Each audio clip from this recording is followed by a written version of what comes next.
Question मैं explain कर देती हूँ पहले। कोई एक पॉइंट है जो कि एक स्ट्रेट लाइन में सिंपल हार्मोनिक मोशन एग्जीक्यूट कर रहा है। कोई particle simple harmonic motion execute कर रहा है किसी स्ट्रेट लाइन में। ओ जो हमारा है वो क्या है, फिक्स्ड पॉइंट है लाइन पर, जिसे हम सेंटर ऑफ फोर्स भी कहते हैं। दिया हुआ है कि पार्टिकल जब इस फिक्स पॉइंट O से x1 डिस्टेंस पे है उस समय इसकी वेलोसिटी जो है वो v1 है, और जब ये x2 डिस्टेंस पे है particle from the fix point O तो उस समय इसकी जो वेलोसिटी है वो v2 है। तो हमें टाइम पीरियड जो सिंपल हार्मोनिक मोशन का है वो निकालना है और दिखाना है कि उसकी वैल्यू होगी 2 pi under root x1 square minus x2 square divided by v2 square minus v1 square. Okay, तो चलते हैं। हमारे पास दिया क्या हुआ है, at x equal x1 velocity v equal v1 and at x equal x2 velocity v equal v2। x और v में हम रिलेशन जानते हैं कि जब कोई particle simple harmonic motion execute करता है तो उस समय वेलोसिटी और डिस्प्लेसमेंट x जो है उसमें रिलेशन होता है हमारा v square equal mu into a square minus x square. ये रिलेशन हम लोग पहले ही स्टैब्लिश कर चुके हैं पिछले लेक्चर में। अब इस रिलेशन पे जब हम इस पॉइंट को लगाएंगे जिस पर पार्टिकल का जो डिस्टेंस है ओ से वो x1 है और वेलोसिटी v1 है, तो हमें इस इक्वेशन 1 की हेल्प से हमें क्या मिलेगा, इक्वेशन 1 की हेल्प से हमें मिलेगा v1 square equal mu a square minus x2 square x1 square. इसी तरह जब वो पॉइंट जिस पर पार्टिकल की वेलोसिटी v2 है और डिस्टेंस o से x2 है उस पॉइंट पर इस फॉर्मूला को हम अप्लाई करेंगे इस रिलेशन को, तो हमें मिलेगा v2 square equal mu into a square minus x2 square. हमें चाहिए टाइम पीरियड, हमें निकालना क्या है, हमें निकालना है time period of the simple harmonic motion, और उसका फॉर्मूला हम लोग जानते हैं t equals 2 pi by under root mu. 2 pi हमारा यहाँ पर एब्सोल्यूट कांस्टेंट है, म्यू जो है वही आर्बिट्री कांस्टेंट है और उसकी वैल्यू ही हमें इन दोनों इक्वेशन की हेल्प से निकालकर यहाँ पर पुट करनी है, तो हमें ये टाइम पीरियड का जो एक्सप्रेशन है ये मिल जाएगा। तो सबसे पहले इन दोनों इक्वेशंस की हेल्प से हम म्यू की वैल्यू निकालते हैं। इसके लिए हमें करना क्या होगा, ये यहाँ पर आपको प्रूफ में दिख रहा होगा v2 square minus v1 square. ये जो एक्सप्रेशन दिया है हमें इसकी वैल्यू कैलकुलेट करनी है सबसे पहले। तो v2 square minus v1 square जब हम करेंगे एबव टू इक्वेशंस की हेल्प से, तो हमारे ये म्यू ए स्क्वायर वाले टर्म्स जो है दोनों से कैंसिल हो जाएंगे और हमें मिलेगा v2 square minus v1 square equals mu into x1 square minus x2 square. ये वैल्यू हमको मिलेगी। अब यहीं से हम म्यू की वैल्यू कैलकुलेट करेंगे, तो म्यू इक्वल हमारा हो गया v2 square minus v1 square divided by x1 square minus x2 square. यही वैल्यू हम लोग यहाँ पर टाइम पीरियड के फॉर्मूला में पुट करेंगे, तो हमें मिलेगा t equal 2 pi divided by under root mu यानी under root v2 square minus v1 square divided by x1 square minus x2 square, और इसे ही हम लिख सकते हैं 2 पाई into x1 square minus x2 square divided by v2 square minus v1 square. और यही हमें टाइम पीरियड के लिए एक्सप्रेशन निकालना था क्वेश्चन के अकॉर्डिंग। तो ये हम लोगों का जो ये क्वेश्चन है ये यहाँ पर हम लोगों ने प्रूफ करके दिखा दिया टाइम पीरियड का एक्सप्रेशन। नेक्स्ट क्वेश्चन जो है उसको भी समझ लेते हैं। क्वेश्चन में दिया हुआ है कि एक पार्टिकल जो है वो सिंपल हार्मोनिक मोशन एग्जीक्यूट कर रहा है किसी स्ट्रेट लाइन में। किसी स्ट्रेट लाइन में particle simple harmonic motion execute कर रहा है, और जब वो अपनी एक रेस्ट पोजीशन से दूसरे रेस्ट पोजीशन की ओर जा रहा है, जहाँ पर ए और ए डैश हम एक्सट्रीम पॉइंट्स ले रहे हैं, तो यहीं पर पार्टिकल रेस्ट पोजीशन पे होता है। तो क्वेश्चन में दिया है जब पार्टिकल एक रेस्ट पोजीशन से दूसरे रेस्ट पोजीशन की ओर जा रहा है तो उस समय जो मिडिल पॉइंट है इसके पाथ का, उसके 3 कॉन्जिक्यूटिव सेकेंड्स यानी टाइम t प्लस 1 और time t plus 2, time t plus 2 जो हमारा है, ये 3 कॉन्जिक्यूटिव सेकेंड्स हमको दिए हुए हैं। इन 3 कॉन्जिक्यूटिव सेकेंड्स पे जो पार्टिकल का इस फिक्स पॉइंट O से डिस्टेंस है वो है x1, ये इस पर पॉइंट जब t सेकंड पे है तो x1 डिस्टेंस है पॉइंट O से, जब t+1 सेकंड पे है तो x2 डिस्टेंस है, और जब t+2 सेकंड पे है तो x3 डिस्टेंस है पार्टिकल का इस फिक्स पॉइंट O से। ठीक, तो हम लोगों ने मान लिया कि A से पार्टिकल एक्सट्रीम पोजीशन से A डैश की ओर जा रहा है, और जब वो t सेकंड पे है तो उस समय उसका O से डिस्टेंस x1 है, जब t+1 सेकंड पे है तो उस समय उसका डिस्टेंस जो फिक्स पॉइंट O से है वो x2 है, और t+2 सेकंड पे इसका डिस्टेंस जो है O पॉइंट से वो क्या है x3 है। ठीक, तो हमें डिस्टेंस और टाइम दिया हुआ है यहाँ पर, और हम जानते हैं सिंपल हार्मोनिक मोशन के समय जब डिस्टेंस और टाइम में जो रिलेशन हमारा होता है वो होता है x = a cos √μt। उस केस में जब पार्टिकल एक्सट्रीम पोजीशन से सेंटर की ओर आ रहा है तब, अगर पार्टिकल O से A की ओर जा रहा होता तो उस समय हम x = a sin √μt भी ले सकते थे इस क्वेश्चन में, और उससे भी हमारा वही आंसर आएगा जो x = a cos √μt लेने पर आएगा इसमें। ठीक, तो यहाँ पर ये रिलेशन हमको पता है डिस्टेंस एंड टाइम t में, displacement x and time t में, और इसी रिलेशन पे हम इन तीनों कंडीशन को लगाएंगे। जब x = x1 है हमारा, उस समय दिया है टाइम t = t ही दिया हुआ है t सेकेंड्स। जब x की वैल्यू हमारी x2 है तो उस समय टाइम हमारा है t+1 सेकेंड, और जब x की वैल्यू x3 है उस समय हमारा टाइम जो है वो t+2 सेकेंड्स है। तो इन्हीं तीनों कंडीशन को जब हम इस रिलेशन पे लगाएंगे तो हमें तीन इक्वेशंस मिलेंगे। x1 = a cos √μt, ये पहला मिलेगा इसको अप्लाई करने पे। दूसरा जब इस कंडीशन को लगाएंगे तो मिलेगा x2 = a cos √μt+1, और थर्ड हमें मिलेगा x3 = a cos √μt+2 जब हम इस वाली कंडीशन को लगाएंगे। ये तीन वैल्यूज हमें मिली। हमें निकालना है कि टाइम पीरियड जो ऑक्सीलेशन का होगा वो इतना होगा, यानी पीरियोडिक टाइम की वैल्यू इतनी निकालनी है हमें। यहाँ पर दिख रहा होगा हमारा जो एक्सप्रेशन है उसमें टर्म आ रहा है x1 + x3। ठीक, तो हम क्या करेंगे, हम यहीं से x1 + x3 ये पहले कैलकुलेट करेंगे। तो जैसे ही x1 + x3 हम करेंगे तो हमें मिलेगा a दोनों में ही कॉमन है तो हो जाएगा a ब्रैकेट में आएगा cos √μt plus cos √μt+2। ये वैल्यू हमारी जो है वो x1 और x3 की वैल्यूज थी, वो हम लोगों को मिली। अब यहाँ पर हम cos a + cos b का फॉर्मूला लगा देंगे तो हमें वैल्यू मिलेगी a × 2 cos a + b/2 यानी √μt प्लस √μt+2/2, और संग में मिलेगा cos a - b/2 यानी √μt -√μt+2/2। ये वैल्यू हमको मिलेगी। ये हमें कहाँ से मिला, हमारे पास फॉर्मूला है cos a + cos b = 2 cos a + b/2 cos a - b/2। इन दोनों फॉर्मूला के हेल्प से हम लोगों ने x1 + x3 जो है उसकी वैल्यू निकाली। इसे और सिंप्लीफाई करेंगे हम देखते हैं हमें कुछ मिलेगा इस तरह से टर्म। इसको और सिंप्लीफाई करने पे हमें मिलेगा x1 + x3 = 2a। जब ये पूरा टर्म सॉल्व होगा हमारा तो हमें मिलेगा cos √μt+1, और ये पूरा सॉल्व करने पे हमें मिलेगा cos -√μ। ये दो वैल्यूज हमको मिलेंगी सॉल्व करने पे। तो ये माइनस साइन जो है इसको हम हटा सकते हैं क्योंकि cos - थीटा की वैल्यू cos थीटा के इक्वल होती है। तो हमें मिलेगा 2a cos √μt+1 × cos √μ। अब एक्सप्रेशन जो हमारा था टाइम पीरियड का उसमें हम देख रहे थे x1 + x3 / 2x2 टर्म है, तो इस x1 + x3 को हम डिवाइड कर देंगे 2x2 से,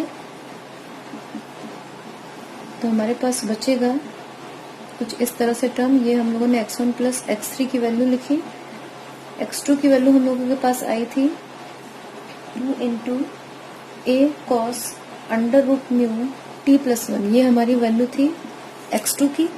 ये हम देखते हैं कि 2a ये कैंसिल हो गया, cos under root mu t plus 1, cos under root mu t plus 1 ये भी कैंसिल हो गया और बचा केवल cos अंडर रूट म्यू, यानी अंडर रूट म्यू की वैल्यू हमारी हो गई cos inverse x1 plus x3 divided by 2x2। अब हमें निकालना था टाइम पीरियड, और टाइम पीरियड का फॉर्मूला हम जानते हैं कि टाइम पीरियड का फॉर्मूला हमारा क्या होता है 2 pi by under root mu. तो वही अंडर रूट म्यू पे ये जो वैल्यू हम लोगों ने निकाली है उसे ले जाकर पुट कर देंगे। तो टाइम पीरियड t इक्वल हमारा है 2 pi by under root mu, और ये वैल्यू जैसे ही हम यहाँ पर लाकर पुट करेंगे तो हमें मिलेगा 2 pi by cos inverse x1 plus x3 divided by 2x2, और यही हमको प्रूव करना था। तो हमारा जो ये रिजल्ट है हमें मिल गया, हमारा जो क्वेश्चन था वो पूरी तरह से सॉल्व हो गया। ये जो क्वेश्चन हम लोगों ने सॉल्व किया है इसमें एक चीज और नोट करने वाली बात है, हमने माना था कि हमारा पार्टिकल ए से जो है एक एक्सट्रीम पोजीशन से दूसरे एक्सट्रीम पोजीशन की ओर जा रहा है, और जब वो 3 कॉन्जिक्यूटिव सेकंड्स पे है, यानी t second, t plus 1 second and t plus 2 seconds, तो उस समय उसके डिस्टेंसेस जो o से हैं वो है x1, x2 एंड x3। ठीक, तो हम लोगों ने अभी जो पिछला इस प्रॉब्लम को सॉल्व किया था हम लोगों ने जब, तो हम लोगों ने ये t plus 1, t plus 2 second जो है वो o के इस साइड लिए थे, और यहाँ पर हम क्या कर रहे हैं o से a डैश की ओर जब जा रहा है उस समय हम लोगों ने ये 3 कॉन्जिक्यूटिव सेकंड्स लिए। ठीक, तो क्वेश्चंस को दोनों तरफ से सॉल्व कर सकते हैं, क्योंकि हमें ये नहीं दिया है क्वेश्चन में कि पार्टिकल सेंटर जो ओ पोजीशन है उसके पहले है या उसके बाद में है एक्सट्रीम पोजीशन पे जाते हुए, तो इसलिए हम उस केस में सॉल्व जैसे किया है हमने वैसे ही यहाँ पर भी इस केस को भी लेकर हम सॉल्व कर सकते हैं।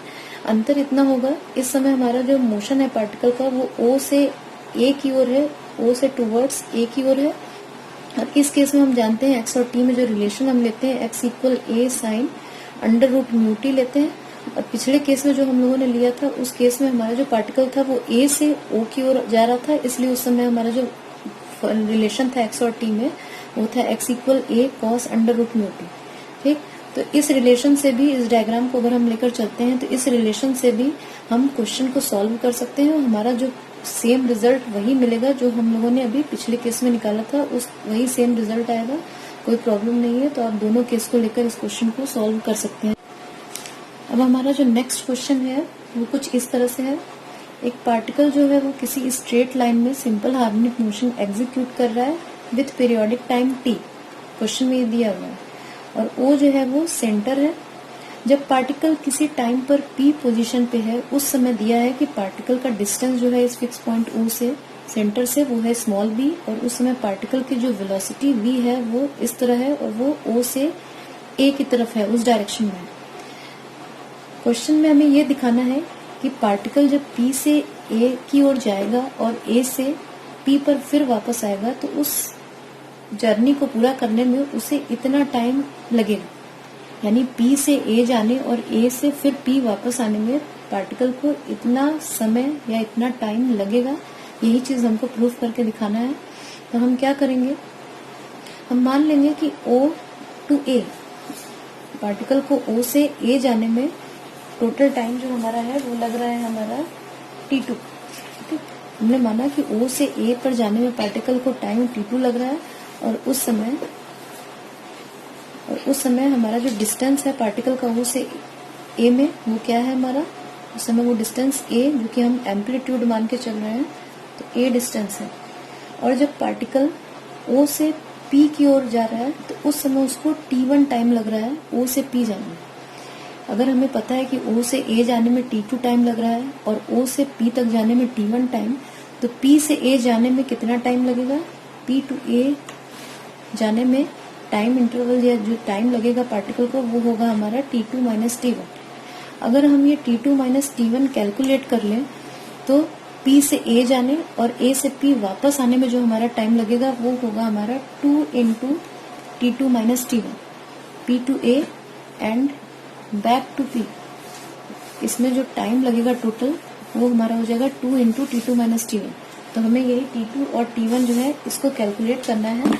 तो हमारे पास सिचुएशन कुछ इस तरह से दी हुई है, दिया हुआ है कि जब x की वैल्यू हमारी, जब हमारा टाइम t जो है वो T2 है, यानी O से पूरा हमारा A तक जाने का टाइम, तो उस समय हमें पता है कि उस समय x की वैल्यू हमारे पास है A। और दूसरा कंडीशन हमारे पास है कि अगर t इक्वल T1 है, T1 यानी O से P तक जाने में समय जो लग रहा है वो, तो उस समय हमें पता है x की वैल्यू B है, ये क्वेश्चन में दिया हुआ है। x और t में हम रिलेशन जो है वो जानते हैं, x equal a sine under root mu t होता है जब पार्टिकल का मोशन सेंटर से एक्सट्रीम पोजीशन की ओर है। ठीक, तो इसी रिलेशन में अब क्या करेंगे, हम इन दोनों कंडीशंस को जब अप्लाई करेंगे तो हमें दो इक्वेशंस मिलेंगे। पहला तो मिलेगा, जब पहली वैल्यू को रखेंगे इसको, तो हमें मिलेगा a equal a sine under root mu T2। इस वैल्यू को हम लोगों ने रखा, तो यहाँ से हमें मिलेगा a और a कैंसिल हो जाएगा, तो हमें मिलेगा 1 equal sine under root mu T2। इसको हम कुछ लिख सकते हैं, sine inverse 1 equal under root mu T2। और साइन इनवर्स 1 की वैल्यू हमको पता है कि होती है π/2, तो यानी π/2 under root mu equal T2। तो ये हमारी वैल्यू हो गई T2 की, यानी T2 हमारे पास हो गया T2 equal π/2 under root mu, ये T2 की वैल्यू होगी। अब इसी तरह जब हम इस कंडीशन को लगाएंगे t इक्वल T1 वाले कंडीशन को इस रिलेशन पे, तो हमें मिलेगा x की जगह हमारा हो जाएगा b, तो हमें मिलेगा b इक्वल, ये वाली सिचुएशन लगा रहे हैं यहाँ पे, तो b equal a sine under root mu T1।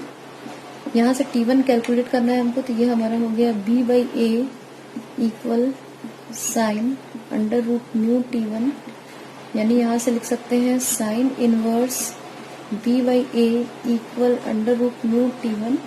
और यहाँ से जब T1 की वैल्यू कैलकुलेट करेंगे हम लोग, तो वो हो जाएगा T1 equal one by under root mu sine inverse b/a।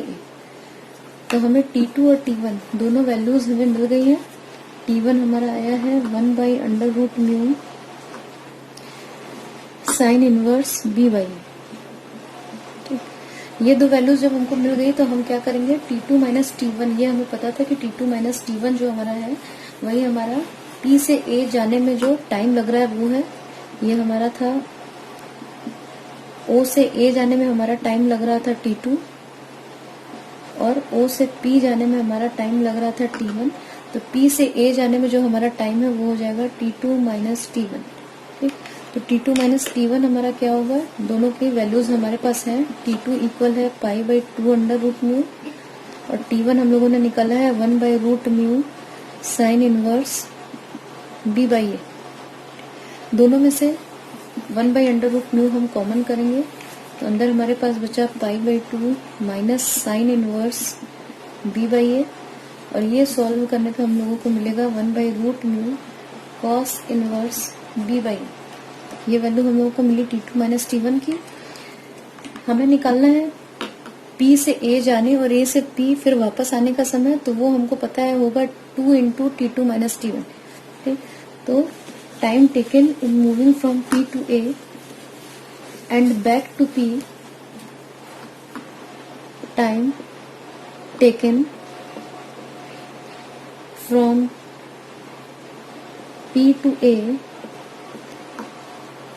from P to A and back to P equals हो जाएगा हमारा 2 इंटू T2 माइनस T1, यानी 2 इंटू, ये हमारी वैल्यू हम लोगों के पास निकली थी T2 माइनस T1 की, तो one by under root mu cos inverse b/a। लेकिन हमारा जो रिजल्ट है, आंसर हमें प्रूफ करनी है, हमें लाना है ये वैल्यू।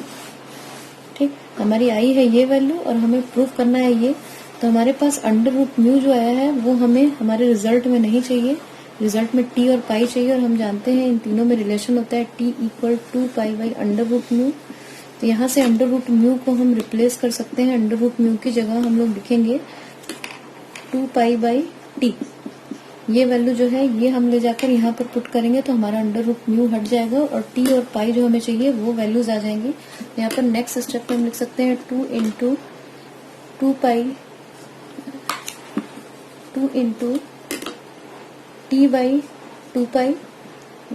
अंडर रूट म्यू की वैल्यू जैसे पुट करेंगे ये हो जाएगा यहाँ पर cos इनवर्स b/a। ये वैल्यू हम लोगों ने यहाँ से निकाल के रखी क्योंकि टाइम पीरियड t हमको क्वेश्चन में दिया हुआ था। तो ये t और 2 हमारे कैंसिल हो गए, यानी हमारे पास बचेगा t/π cos इनवर्स b/a। लेकिन हमारा जो रिजल्ट है जो हमें प्रूव करना है उसमें ये t/π टर्म चाहिए था, वो हमारे पास आ गया।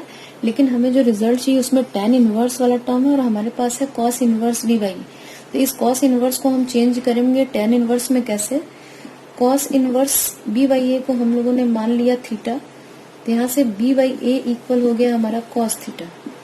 ठीक, ये आप लोग जानते होंगे, ये थीटा है और cos थीटा की वैल्यू b/a, यानी b हो गया हमारा बेस और a हो गया हाइपोटेन्यूज। तो यहाँ से ये परपेंडिकुलर की वैल्यू हो गई a² माइनस b²। ठीक, परपेंडिकुलर जो हमारा है इसकी वैल्यू हो जाएगी हमारी a² माइनस b²। और यहाँ से फिर हम निकाल सकते हैं tan inverse tan theta equal perpendicular upon base, यानी tan थीटा की वैल्यू हो जाएगी हमारी a² minus b² divided by b। ये वैल्यू हो गई, यानी थीटा इक्वल हो जाएगा हमारा tan inverse a² minus b² divided by b। ठीक, और ये वैल्यू थीटा क्या था हमारा cos इनवर्स b/a, यानी cos इनवर्स b/a की जगह हम ये वैल्यू यहाँ पर पुट कर सकते हैं। तो ये cos इनवर्स b/a की जगह हमारा हो गया tan inverse under root a² minus b² divided by b। ठीक, तो हम लोगों को tan इनवर्स ये था वो भी अब हम लोगों के पास आ गया। लेकिन जो हमारा फॉर्मूला है जो हमें प्रूफ करना है उसमें हमारा जो है ये टर्म a² माइनस b² ये नहीं आ रहा है। तो इसको सॉल्व करने के लिए क्या देंगे, एक और सिचुएशन हमें क्वेश्चन में दिया हुआ था कि पार्टिकल जो है जब पॉइंट P पर है, पार्टिकल जब पॉइंट P पर है तो उसके पास वेलोसिटी v है जो कि O से A के डायरेक्शन में, और उस समय ये डिस्टेंस जो था पार्टिकल का O से P की ओर वो डिस्टेंस हमें b दिया हुआ था। तो हम एक रिलेशन जानते हैं v² equal a², v² equal mu into a² minus x²। इस रिलेशन को जो v और x में है इसको जब हम पॉइंट P पर लगाएंगे तो v तो सेम होगा क्योंकि पॉइंट P पर भी वेलोसिटी v है, लेकिन ये x की जगह हमारा हो जाएगा स्मॉल b, यानी यहाँ से हमें मिलेगा v² equal mu into a² minus b²। ठीक, ये a² माइनस b² वाला जो टर्म है ये हमें नहीं चाहिए। हमें क्या करना है, यहाँ से ये वैल्यू हटानी है, तो हम यहीं से a² माइनस b² की वैल्यू निकाल कर वो यहाँ पर पुट करेंगे। तो हमारा जो वैल्यू आई थी हमारी वैल्यू वो कुछ चेंज हो जाएगी टू t/π tan इनवर्स। यहाँ से जब हम निकालेंगे तो हो जाएगा हमारा v की वैल्यू जब हम लोग यहाँ से निकालेंगे तो हमारे पास है v equal under root mu under root a² minus b²। ये a² minus b² under root की वैल्यू जब हम निकालेंगे तो यहाँ पर हमारा हो जाएगा v by under root mu और b हमारे पास पहले से था। ठीक, अब फिर मैच करते हैं कि जो हमें प्रूफ करना है उसमें कौन सी चीजें हमें मिल गई है और कौन सी चीजें अभी बाकी हैं।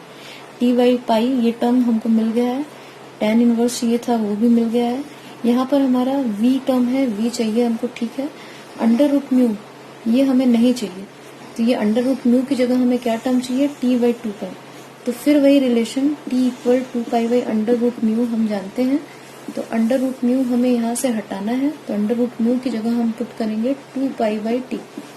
और ये वैल्यू यहाँ पर जाकर जैसे ही हम लोग रखेंगे तो ये हमारा ये टर्म हट के यहाँ पे हो जाएगा 2π/t, यानी ये जो हमें प्रूफ करना था वो पार्ट हमारा प्रूव हो गया, यानी क्वेश्चन जो है पूरी तरह से सॉल्व हो गया है हमारे। नेक्स्ट क्वेश्चन जो हमारा है उसमें क्या दिया हुआ है, उसमें ये दिया हुआ है कि पार्टिकल कोई जो है वो सिंपल हार्मोनिक मोशन एग्जीक्यूट कर रहा है किसी स्ट्रेट लाइन में, और उसकी velocities u, v and w ये हैं। कब है ये वेलोसिटीज, जब जो पार्टिकल है वो किसी एक फिक्स्ड पॉइंट से distances A, B and C, इन डिस्टेंसेस पे जब पार्टिकल है, जब particle A distance, B distance और सी डिस्टेंस पे है किसी एक फिक्स पॉइंट ए से जो कि सेंटर ऑफ फोर्स नहीं है, तो उस समय उसकी वेलोसिटीज है यू, वी एंड डब्ल्यू। ठीक, तो हमने मान लिया कि ए वो फिक्स पॉइंट है जो कि सेंटर ऑफ फोर्स नहीं है, और इससे जब पार्टिकल स्मॉल ए डिस्टेंस पे है यानी बी पॉइंट पे है तो उस समय उसकी वेलोसिटी यू है। जब इस पॉइंट कैपिटल ए से पार्टिकल स्मॉल बी डिस्टेंस पे है यानी जब सी पोजीशन पे है तो उस समय उसकी वेलोसिटी वी है, और जब वो डी पॉइंट पे पहुंचता है उस समय उसका डिस्टेंस इस फिक्स पॉइंट ए से क्या है, स्मॉल सी है, और उस समय उसकी वेलोसिटी डब्ल्यू है। ठीक, हमें दिखाना है कि जो टाइम पीरियड होगा वो हमारा क्या होगा, वो इस एक्सप्रेशन के थ्रू हम निकाल सकते हैं time period T of this simple harmonic motion. ठीक, तो ये हमको दिखाना है। तो इसके लिए क्या करेंगे हम, सबसे पहले तो हमें रिलेशन जो लेना है, यूज करना है सिंपल हार्मोनिक मोशन के केस का, वो हमारा है relation between distance x and velocity v. ये वाला रिलेशन जो है वो हमें यूज करना है क्योंकि हमें यहाँ पर पोजीशंस, डिस्टेंसेस और वेलोसिटीज जो है पार्टिकल की डिफरेंट पोजीशन पे दी हुई है। ओके, लेकिन एक कंडीशन ये है कि हम जब ये रिलेशन यूज करते हैं v square equal mu a square minus x square, तो ये हम जो एक्स डिस्टेंस मेजर करते हैं वो सेंटर जो होता है, centre of force simple harmonic motion का, वो वहां से मेजर करते हैं। और हमारे जो डिस्टेंसेज हैं ये ए, बी और सी, ये हमें क्या है, ये हमें सेंटर ऑफ फोर्स से नहीं दिए हुए। तो हम लोग मान लेंगे कि जो हमारा सेंटर ऑफ फोर्स है वो ओ है, और उससे ये जो पॉइंट ए है, कैपिटल ए, वो कितने डिस्टेंस पे है, एल डिस्टेंस पे है। हम लोगों ने मान लिया कि जब सेंटर ऑफ फोर्स ओ है वो कैपिटल ए से एल डिस्टेंस पे है, तो इस समय हमारे पास तीन कंडीशन हो जाएंगी। जब एक्स इक्वल हमारा होगा ए प्लस एल, जब हम एट पॉइंट बी की बात करेंगे, एट पॉइंट बी की जब हम बात करेंगे तो उस समय क्या होगा, एक्स हमारा हो जाएगा ए प्लस एल, और उस समय वेलोसिटी जो है वो क्या हो जाएगी, u, velocity v equal u. इसी तरह जब एट पॉइंट सी की बात करेंगे हम, एट पॉइंट सी पर जब हम देखेंगे इस पॉइंट पर, तो उस समय ओ से जो डिस्टेंस है सी का वो हमारा हो जाएगा बी प्लस एल, यानी एक्स की वैल्यू हो जाएगी हमारी बी प्लस एल, और उस समय वेलोसिटी जो है पार्टिकल की वो हमको वी ही दी हुई है। ठीक, अब पॉइंट डी की बात करते हैं, तो एट पॉइंट डी हमारा जो है उस समय पॉइंट डी का डिस्टेंस इस सेंटर ऑफ फोर्स से कितना है, एल प्लस सी, यानी C plus L, C plus L, और इस पॉइंट डी पर वेलोसिटी हमको दी हुई है v इक्वल डब्ल्यू। तो ये तीन हमको वैल्यूज मिल गई, x और v के लिए थ्री पेयर ऑफ वैल्यूज मिल गई at point b, c and d। Relation हमें यूज करना है v square equal mu p square minus x square. ये जो हमारा रिलेशन है v और x में, तो उसमें एम्पलीट्यूड पहले हम लोग नोटेशन स्मॉल ए लेते थे, लेकिन यहाँ पर हम लोगों ने स्मॉल p लिया है क्योंकि स्मॉल ए नोटेशन जो है वो पहले से ही क्वेश्चन में डिस्टेंस के लिए यूज किया जा चुका है फॉर द पॉइंट बी। ए से बी का जो डिस्टेंस है उसके लिए ए नोटेशन यूज है, इसलिए यहाँ पर हम एम्पलीट्यूड के लिए पी नोटेशन लेंगे। अब इसी फॉर्मूला पे हम क्या करेंगे, इन तीनों, ये जो हमारा रिलेशन था वी और एक्स में, इस पे हम तीनों पॉइंट्स को जो है उसको एक के बाद एक लगाएंगे। तो सबसे पहले जब पॉइंट बी जो है उसको हम इस कंडीशन या इस रिलेशन पे लगाएंगे, तो हमारा ये जो v है उसकी जगह हो जाएगा टर्म u। फिर ये हमारा जो x है, x की जगह हमारा क्या हो जाएगा, a प्लस एल, यानी हमें कुछ इस तरह से मिलेगा टर्म, हमारा हो जाएगा u square equal mu p square minus a plus L whole square. ठीक, ये कुछ वैल्यू हमारी मिलेगी। इसको सॉल्व करेंगे तो next step u square by mu, ये म्यू इधर आ गया हमारा, फिर माइनस पी स्क्वायर प्लस ए प्लस एल स्क्वायर इक्वल 0। इसको और सिंप्लीफाई करेंगे तो मिलेगा हमें you square by mu plus A square, ये स्क्वायर वाला टर्म हमारा यहाँ से आएगा, इसके बाद प्लस 2LA यहाँ से मिलेगा, तो 2L इंटू ए, और ये टर्म हमारा माइनस पी स्क्वायर यहाँ से बचा, और यहाँ से एक टर्म आएगा एल स्क्वायर, तो उसको हम लिख सकते हैं L square minus p square equal 0। तो सिंप्लीफाई करने पे हमें कुछ इस तरह से रिजल्ट मिला। इसी तरह जब ये वाला जो हमारा रिलेशन था v square equal mu p square minus x square, इस रिलेशन पे अब क्या करेंगे हम, पॉइंट सी और पॉइंट डी, इस पर इस कंडीशन को लगाएंगे तो हमें ऐसे ही इसी तरह से दो रिलेशंस और मिलेंगे। और वो रिलेशन हमारे कुछ होंगे इस तरह से। जो दो रिलेशन हमें मिलेंगे वो होंगे, एक रिलेशन होगा हमारा वी स्क्वायर बाई म्यू, जब ये पॉइंट हम सी पर लगाएंगे तो v square by mu plus b square plus 2l into b plus L square minus p square equal 0। हम लोगों ने जैसे इसको सॉल्व किया इस तरह से पूरा सॉल्व करके लाने की जरूरत नहीं है, डायरेक्ट हम ये लिख सकते हैं एट पॉइंट सी के लिए कंडीशन। बस रिप्लेस क्या करना है, u की जगह v करना है और a की जगह हमारा b रिप्लेस हो जाएगा पॉइंट c के लिए। ठीक, तो ये हमारा इक्वेशन 1 हो गया, ये हो गया इक्वेशन 2। और ऐसे ही एट पॉइंट d जब हम लगाएंगे कंडीशन को तो हमारा v स्क्वायर की जगह हो जाएगा w square by mu plus C square plus 2l into C plus L square minus p square equal 0। ये हमारा हो गया इक्वेशन 3। ठीक है, हमें निकालना क्या है, हमें टाइम पीरियड जो है उसके लिए एक्सप्रेशन निकालना है। तो उसके लिए क्या करना होगा, हमारा जो भी एक्सप्रेशन आएगा उसमें ये दो टर्म हमारे नहीं आएंगे। वो कौन से टर्म है, एल और पी, क्योंकि ये एल और पी टर्म जो है हमारे, ये हमें क्वेश्चन में वैल्यूज नहीं दी हुई थी एल की और पीक एम्पलीट्यूड की, ये हम लोगों ने खुद से यहाँ पर एंट्री की है इनकी, इसलिए फाइनल आंसर में भी हमारे ये टर्म्स नहीं आना चाहिए। तो अब नेक्स्ट हमारा काम क्या होगा, इन तीनों इक्वेशन से एल और पी के टर्म को एलिमिनेट करना, यानी हम 2l और l square minus p square इन दोनों टर्म्स को क्या करेंगे, इन तीनों इक्वेशन की हेल्प से एलिमिनेट करेंगे। तो एलिमिनेट करने के बाद जो हमारा एक्सप्रेशन आएगा वो कुछ इस तरह से आएगा। जब एलिमिनेट कर देंगे तो हमें मिलेगा, हमारा जो आएगा डिटर्मिनेंट फॉर्म वो कुछ इस तरह से होगा।